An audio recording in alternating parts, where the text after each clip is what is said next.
It's day number 3 of our 5 tips for structuring a better interview podcast. Let's get this right. It's day number 3. We're covering 5 tips to making a better interview podcast. Day 1 was about setting the cold open. Day 2 was thinking critically about your intro, whatever that might be to you. And day 3, here we are talking about the monologue. Now, in the monologue, you can add and remove any of these things. The good thing about podcasting, there are no rules. The bad thing about podcasting, there are no rules. So when you come to try to figure out what's going to make the best show, it's rather difficult sometimes because everyone has so many opinions. Okay, in the monologue, for me, this comes after the intro, before the content.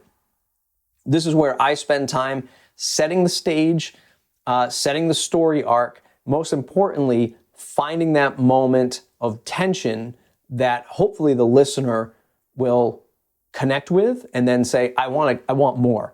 Like, yes, you've set the stage. I understand it. I heard the cold open. That was pretty intriguing. Now you've presented some tension. Like, how did this person go from bankruptcy to running $1 million business? How did this person, not know any coding, have any coding skills, and then they built a successful software business? Like, I'm setting the tension there and leading you into the content. The most important thing, which I'm guilty of and have been guilty of for years, and sometimes I even do it, is you don't want to give everything away in that moment. A lot of people start off by, hey, in today's show, we're going to talk about how Lucy went from high school to a no-code institution and built a product on, selling to Salesforce organizations and how they ramped up their marketing team. And you start like dumping everything out that's in the interview.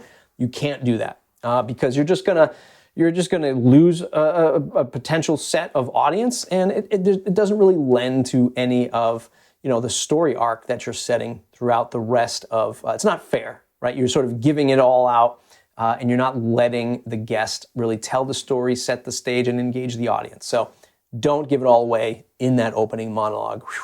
Tip number 3, that's today. First day was the cold open. Second day was the intro. Third day, the monologue. Tomorrow, we're going to talk about content. Okay, bye.